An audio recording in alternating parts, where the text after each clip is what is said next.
So today we are going to start another chapter of class 12, that is the fifth chapter, Principle of Inheritance and Variation. Okay, before starting the chapter, let me write down the subtopics which we will deal in this chapter. है ना? इसमें पढ़ेंगे हम लोग Mendel's law of inheritance और Mendel's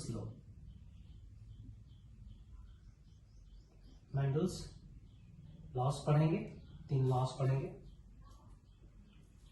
okay,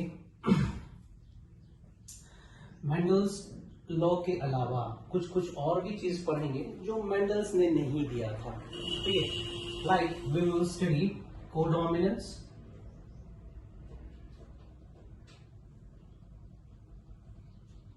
incomplete dominance,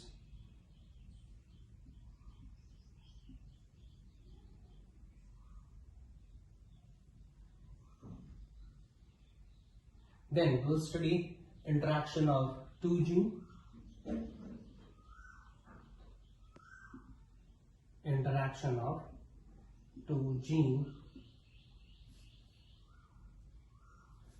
ठीक है, with respect to post Mendelism. ठीक है, मेंडल्स लॉ खत्म हो जाने के बाद, ठीक ना, कुछ और भी इंटरेक्शंस होते हैं, that we will study. Then we will study chromosomal theory of inheritance, बहुत इंपॉर्टेंट टॉपिक है. Chromosomal theory of inheritance.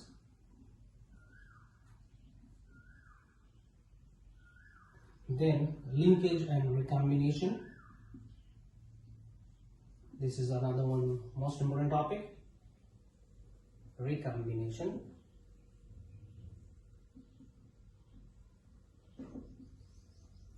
Then mutation, another most important topic. Okay. After mutation, we will deal Mendelian disorder. Mendelian disorder. In Mendelian disorder, I'll discuss pedigree, है ना, sex determination, okay, sex determination we'll study somewhere here. Then cytoplasmic gene inheritance. Cytoplasmic inheritance.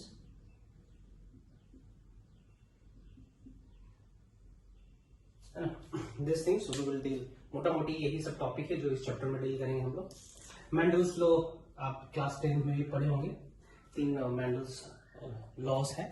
Principal तो बहुत सारा, 10-15 principles है, लेकिन उन सभी principles को लॉस के रूप में कन्वर्ट कर दिया गया ऑफ ओनली 3. ठीक ना, 3 ही प्रिंसिपल्स को लॉ में कन्वर्ट करा गया.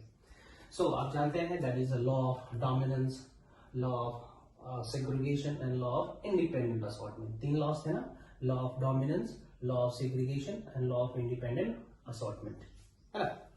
सो ये सब पढ़ेंगे हम लोग. Now let me introduce this chapter. ठीक ना, this is the very first chapter of genetics. ये क्लासिकल जेनेटिक्स का पहला चैप्टर है. लेट मी से and define the term genetic means. What does the term genetic means? Genetics का मतलब होता क्या है? ठीक है, ओके. इससे पहले वाले चैप्टर में, रिप्रोडक्शन वाले चैप्टर में, हमने ये देखा था कि गैमेट का फॉर्मेशन हो रहा है पेरेंट्स में, and that gamete, 2 gamete combines to get forms the zygote and express that zygote into new individual, और वो इंडिविजुअल एग्जैक्ट 99% पेरेंट्स की तरह दिखता है ना. ये हम पढ़े थे उस चैप्टर में.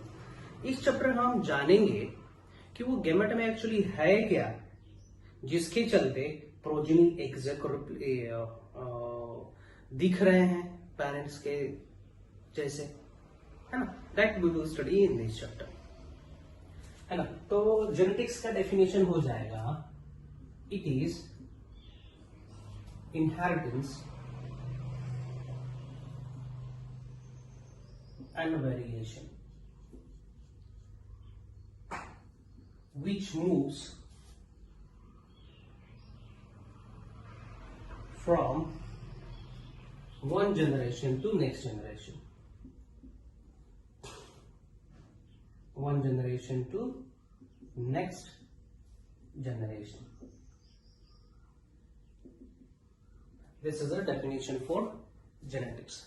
ठीक है, जेनेटिक्स का डेफिनेशन लिखते समय दो शब्द को ध्यान देंगे आप लोग.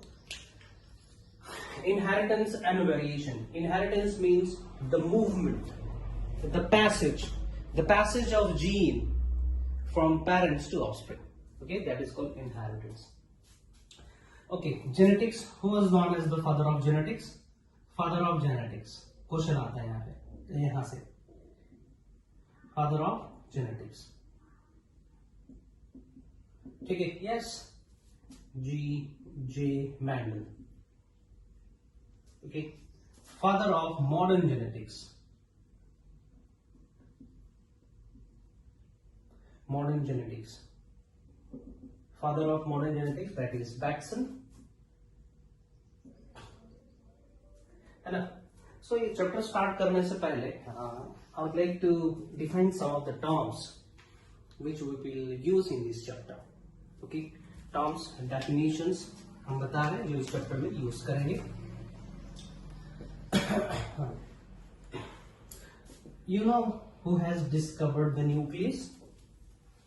ठीक ना? Yes, that is Robert Brown. Psychology वाले चैप्टर में बताया था. Robert Brown has discovered the nucleus.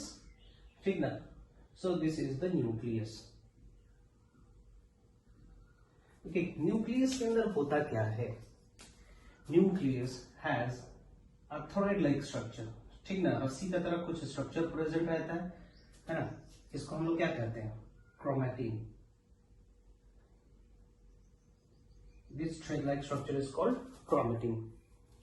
Okay, this chromatin folds during cell division and acquires this such shape, and this shape, ठीक ना? Where the chromatin has foldings are called chromosome.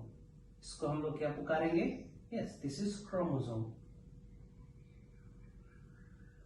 This is chromosome. है ना? For example, this is chromosome number 1. Exact इसी का तरह एक और chromosome होगा, वो भी क्रोमोसोम नंबर 1 ही होना है. ठीक ना? एक क्रोमोसोम मदर साइड से है, दूसरा क्रोमोसोम फादर साइड से है. This is also chromosome number 1. Togetherly, these two chromosomes are said to be homologous chromosome. Homologous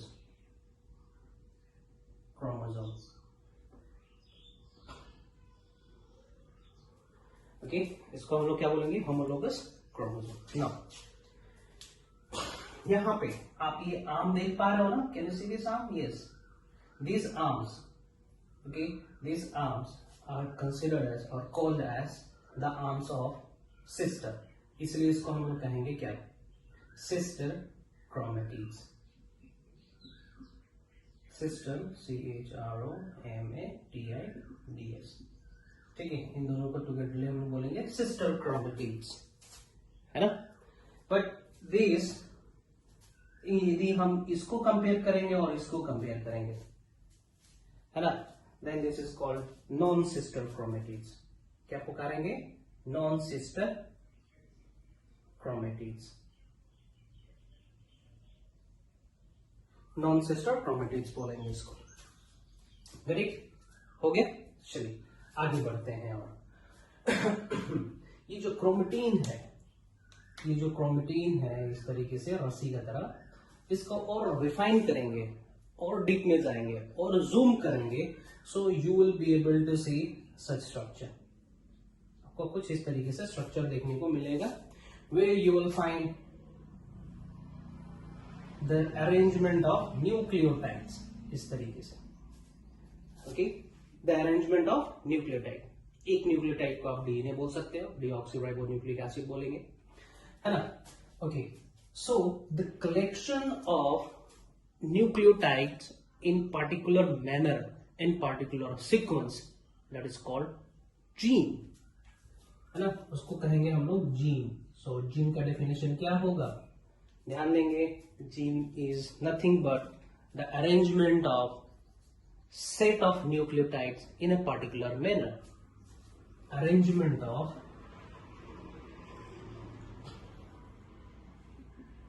nucleotide, arrangement of nucleotides in particular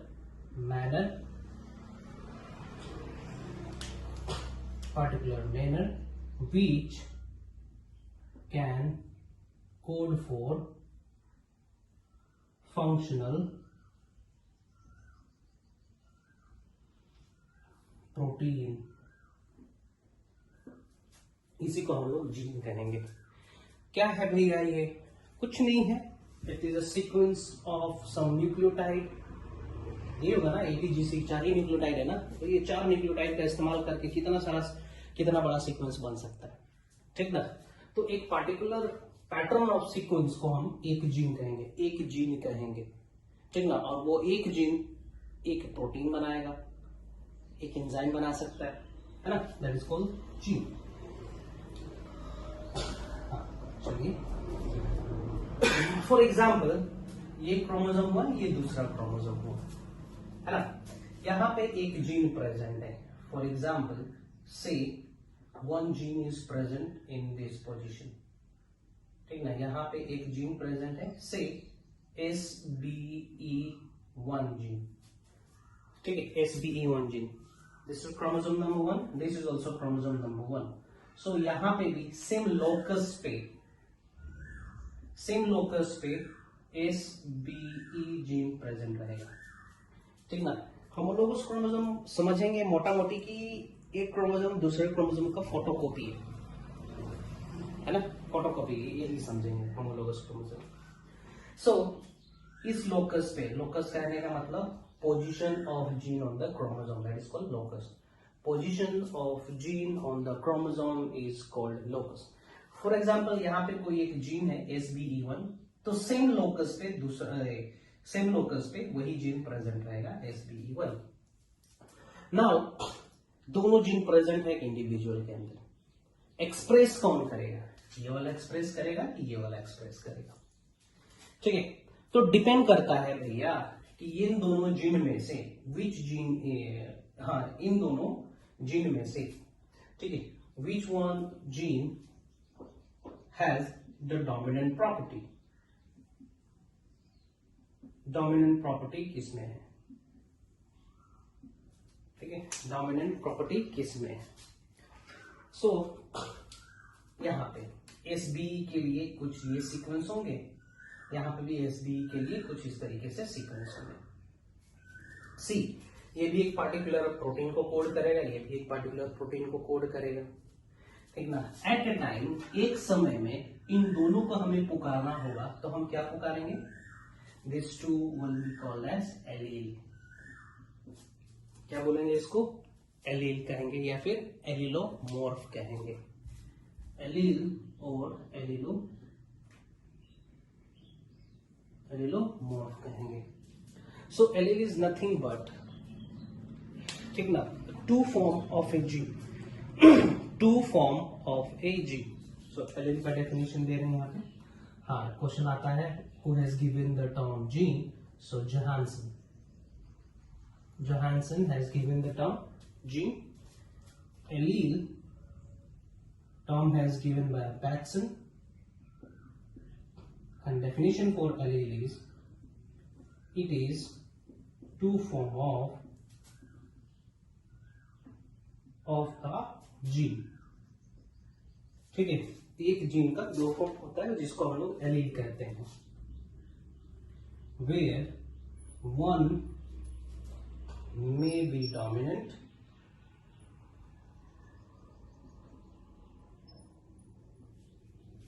and another may be recessive, ठीक ना, another may be recessive। जैसे कि देखते हैं यहाँ पे,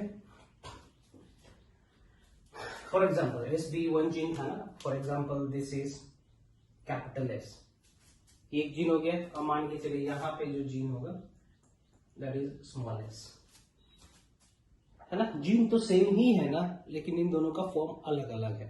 हो सकता है ये ज्यादा एक्सप्रेस कर पाए, ये कम एक्सप्रेस कर पाए, है ना। सो इसी तरीके से एलील के दो फॉर्म्स होते हैं, सॉरी जीन के दो फॉर्म्स होते हैं, दैट इज कॉल्ड एलील्स। ठीक है, दैट एलील कंडीशन में be in this condition, in this condition और इन दिस कंडीशन। एक इंडिविजुअल के अंदर एलील का कंडीशन इस तरीके से हो सकता है, दोनों कैपिटल हो सकता है। कैपिटल कहने का मतलब यहाँ पे हम डोमिनेंट दर्शा रहे हैं। ठीक, चलिए आगे बढ़ते हैं, एलील से आगे बढ़ते हैं। जीनोम क्या होता है? ठीक है, एक दूसरा टर्म यूज कर रहे हैं हम, genome, GENOME, genome. Genome, genome कहने का मतलब होता है the total set of chromosome और the total set of gene present in the nucleus in haploid condition. Total set of gene present in a cell, in a haploid cell, haploid cell, not diploid, okay, ध्यान देंगे, haploid cell, this is the proper definition for genome, total set of genes present in a haploid cell, okay, ये हो गया genome। now let me discuss several other terms। जैसे कि मैं बोलूंगा, जिक्र करूंगा फिनोटाइप का। फिनोटाइप, फिनोटाइप, फिनोटाइप कहने का मतलब होता है physical appearance. Phenotype means physical appearance, appearance, physical appearance of any character, कोई भी कैरेक्टर का फिजिकल अपीयरेंस जो आप देख पा रहे हो, which can be seen, which is visible। ठीक है, जो आप देख पा रहे हो, that is called phenotype character। Okay, genotype कहने का मतलब the combination of allele, the combination of allele, okay, nucleotide sequence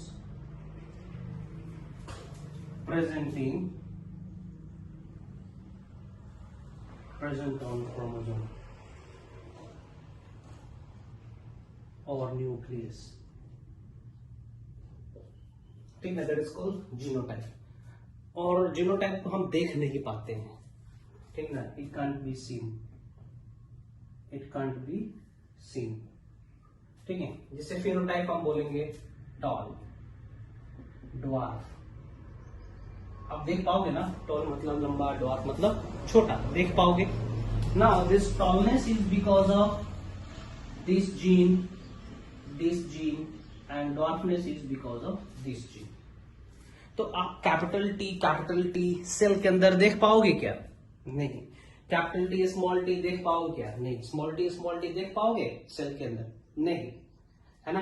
capital T कहने का मतलब कुछ नहीं है, सीक्वेंस ऑफ न्यूक्लियोटाइड्स है, जिसके लिए सो यहाँ पे क्या हुआ, ATGC कॉम्बिनेशन होगा, तो हम ATGC कितना लिखेंगे? It exist in hundreds, thousands, सब तो नहीं लिख सकते, तो हम अल्फाबेट से रिप्रेजेंट करते हैं।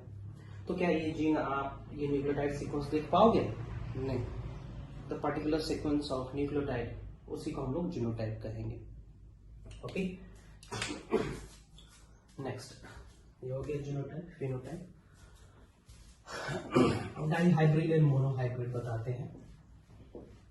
मोनोहाइब्रिड क्रॉस कहने का मतलब क्या है?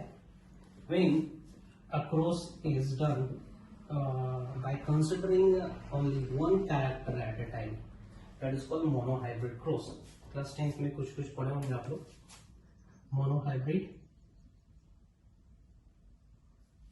monohybrid cross when a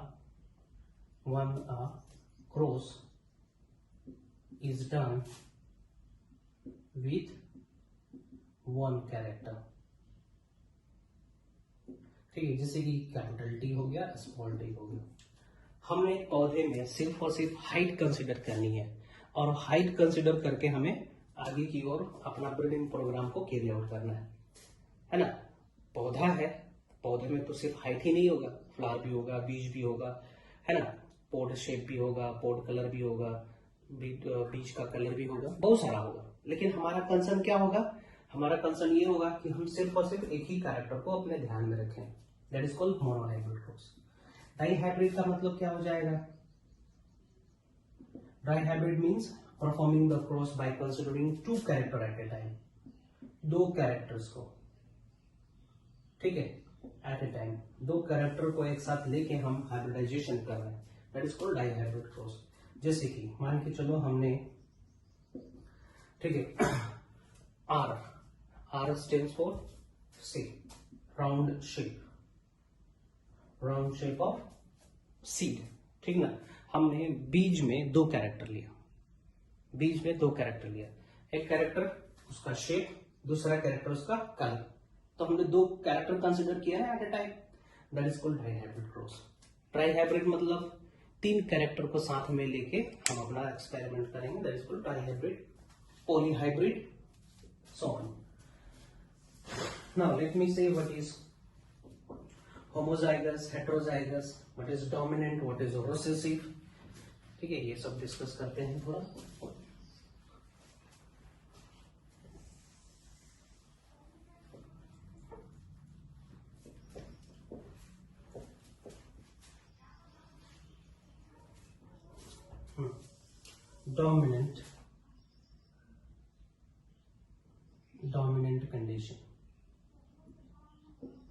dominant condition वो कंडीशन है जो एक्सप्रेस कर पाता है, ठीक ना, which is generally represented by capital letters, ठीक है, जैसे कि हो गया डोमिनेंट कंडीशन, है ना। रिसेसिव कंडीशन, ठीक ना, इसी का कॉरस्पॉन्डिंग होगा स्मॉल लेटर से रिप्रेजेंट करेंगे, लाइक दैट। नाउ ये तो एलील हो गया, एक एलील हुआ। कोई भी एक इंडिविजुअल में जो एलील होते हैं डिप्लॉइड के केस में 2 नंबर में प्रेजेंट रहते हैं। ओके, सो यदि मैं बोलूंगा homozygous dominant allele, homozygous dominant allele कहने का मतलब इस तरीके से लिखोगे, ठीक है, 2 कैपिटल टी से रिप्रेजेंट करोगे। Now homozygous recessive allele you will represent by small letter t's. Now heterozygous allele कहने का मतलब क्या हो जाएगा? heterozygous allele कहने का मतलब हाइब्रिड कंडीशन है, like this capital T and small t, इसको हम लोग बोलेंगे क्या? हेट्रोजाइगस, ठीक है। तो ये हो गया homozygous, heterozygous, dominant, recessive, done. Punnett square,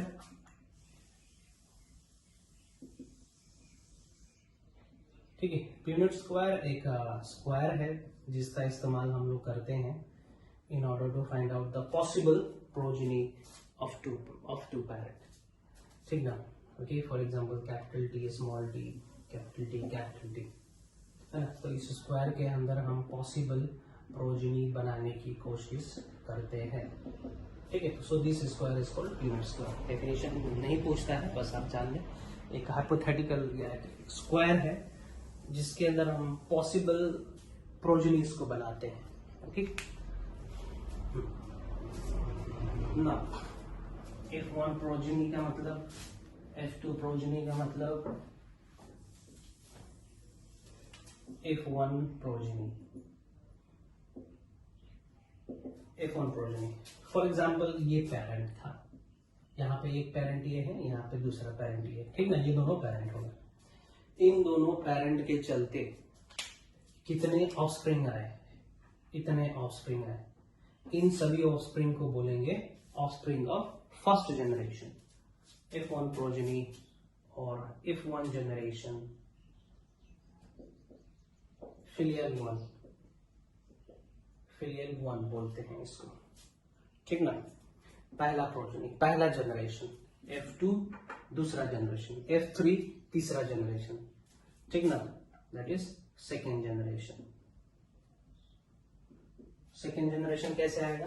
for example ये सब प्रोजेनीस हो गया ना, अब मान के चलो हम ये वाला प्रोजेनी और ये वाला प्रोजेनी ले रहे हैं और सेल्फिंग किए, ठीक ना, तो इन दोनों के चलते क्या होगा, इन दोनों के चलते और भी तो प्रोजेनीस आएंगे ना यहाँ पे, तो इसको हम लोग बोलेंगे F2 प्रोजेनी और F2 जनरेशन, ठीक है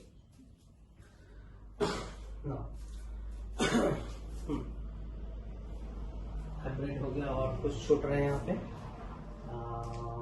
हाँ, प्योर लाइन क्या होता है? प्योर लाइन, ठीक है, ध्यान देंगे। प्योर लाइन कहने का मतलब होता है एक पौधा है, ओके, एक पौधा है, उसमें कुछ पार्टिकुलर कैरेक्टर्स है, for example this capital T है ना। तो क्या करेंगे, एक दूसरा पौधा लेंगे जिसका भी जीनोटाइप होगा कैपिटल टी, ओके, इन दोनों को क्रॉस करवाएंगे जिसके चलते एक दूसरा पौधा आएगा, उसका भी हाइट के लिए कौन सा एलिलिक कॉम्बिनेशन होगा, कैपिटल टी होगा, ठीक ना, ओके। इसी का तरह इसी का पौधा का इस्तेमाल करके हम सेल्फिंग करेंगे। फॉर एग्जांपल ये बीज निकला है ना, बहुत सारा बीज होगा तो हम 2 बीज लेंगे जिसके अंदर कैपिटल टी वाला कंडीशन होगा, है ना, तो उसका फिर से हम हाइब्रिडाइजेशन करवाएंगे। ऐसे करते करते करते करते हम जाएंगे 7th जनरेशन तक। 7th जनरेशन तक हम लोग सेल्फिंग करेंगे, ठीक है, in order to get a pure line. Pure line कहने का मतलब है कि स्टेबल एलील्स का प्रेजेंस होना, स्टेबल एलील का एग्जिस्टेंस होना। स्टेबल एलील कभी सेग्रीगेट नहीं करेंगे, हटेंगे नहीं, पेरेंट में ही बने हुए रहेंगे, है ना। ये किया जाता है रिसर्च पर्पस के लिए। तो प्योर लाइन का डेफिनेशन देख लेंगे। It is such hybrid plant which has generated by selfing, ठीक ना, selfing up to 6th or 7th generation, ठीक ना। Pure line alleles do not segregate easily, ये हो गया डेफिनेशन उसका, ओके। और कुछ छूट रहा है? Anything?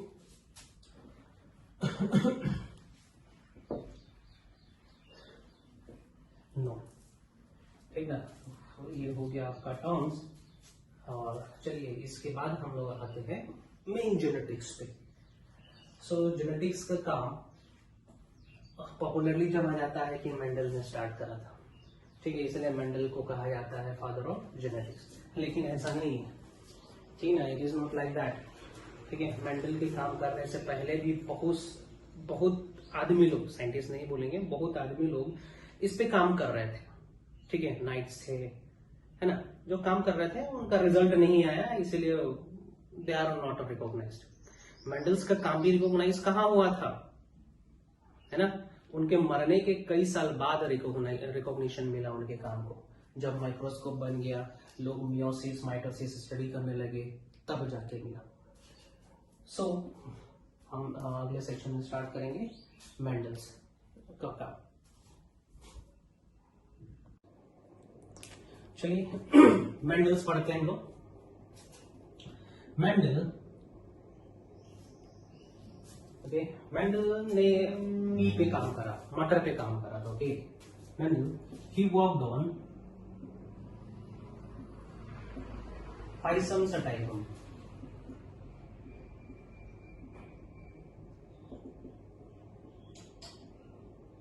Pisum sativum, that is garden pea,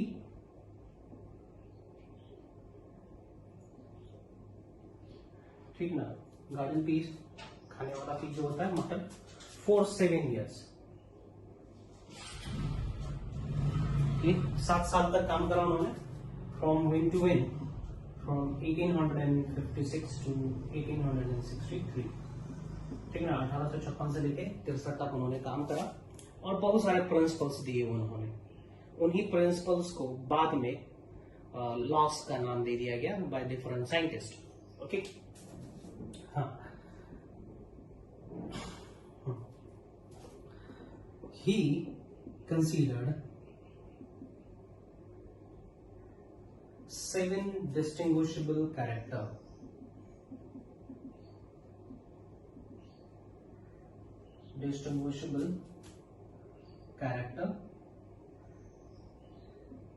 for his experiment। ठीक ना। 7 डिस्टिंग्विशेबल कैरेक्टर कहने का मतलब ऑल टुगेदर हो जाएगा 14 trait. Now let me tell you what is difference between character and trait. Character और ट्रेट में डिफरेंट क्या होता है ये बताते हैं। क्वेश्चन आता है कैरेक्टर एंड ट्रेट। ठीक है, character means the feature of an individual, feature of an individual। ठीक ना।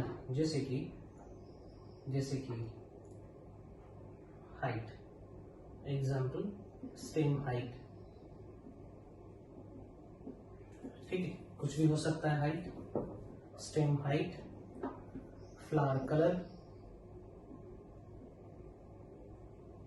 ठीक है, ये फीचर हो गया कोई भी इंडिविजुअल का, कोई भी पौधे का। नाउ ट्रेट कहने का मतलब होता है डिस्टिंग्विशेबल फीचर। डिस्टिंग्विश कर पाना, एक दूसरे से अलग कर पाना।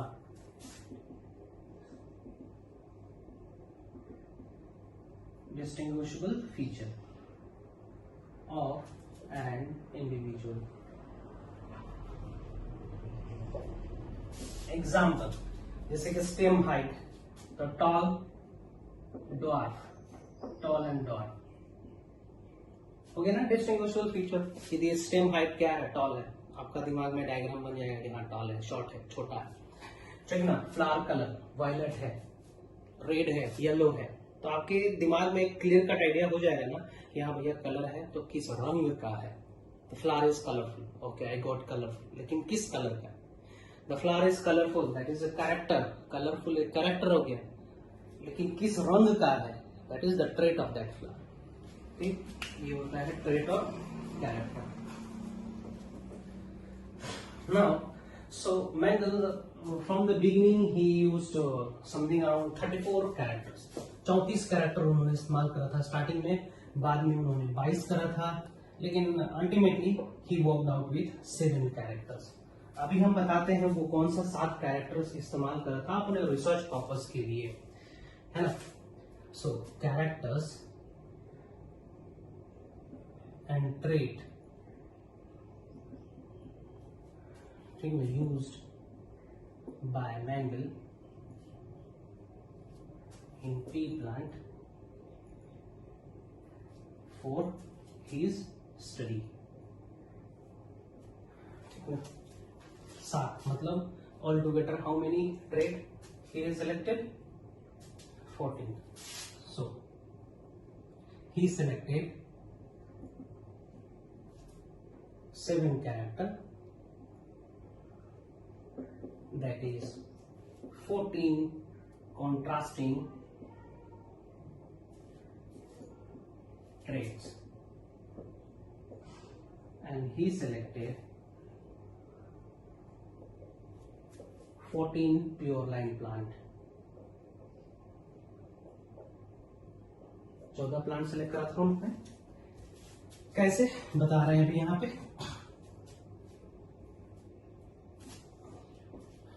कैरेक्टर, ट्रेट,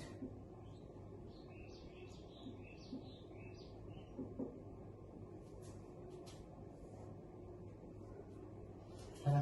तो एक में हम डोमिनेंट रखते हैं और एक में रखते हैं रिसेसिव। मतलब उन्होंने रिसेसिव किसको कंसिडर करा होगा और डोमिनेंट किसको कंसिडर करा होगा वो देखते हैं। Now let me start with stem height.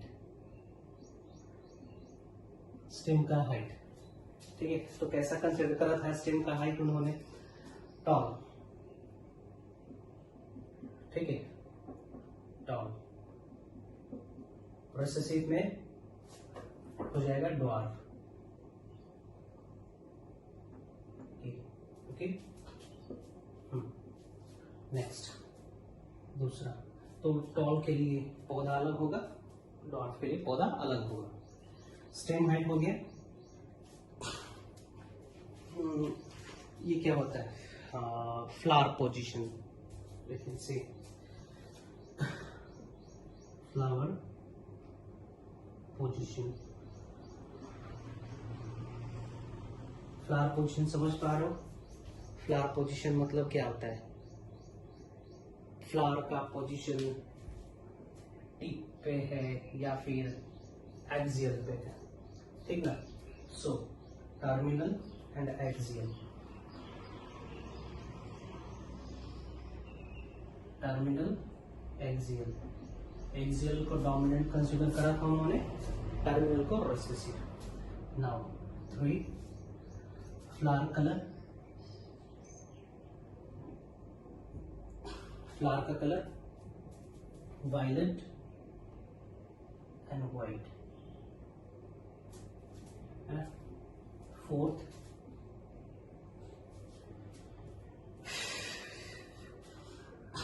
pod shape, छेमी का शेप, मटर छेमी बोलते हैं ना, उसका शेप। फल इन फ्लैटन, इनफ्लैटेड मतलब अच्छा, ठीक ना, देखने में बहुत सुंदर, ठीक ना। और रिसेसिव में सिकुड़ा हुआ, श्रिंक। ओके, ये हो गया 4th कैरेक्टर्स। बाकी बता रहे हैं। Pod shape, pod colour green and yellow, okay, ये हो गया।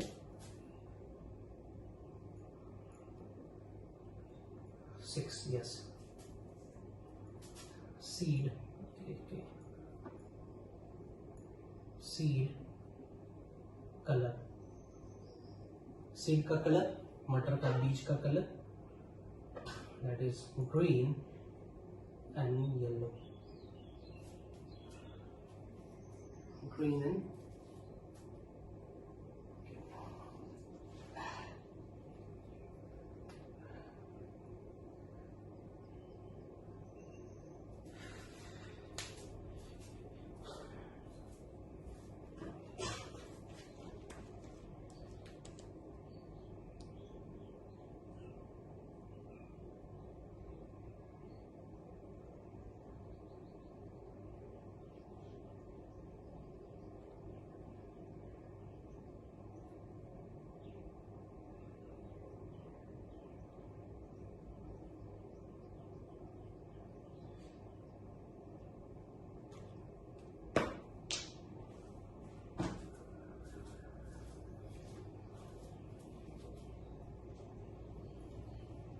yes, seed color,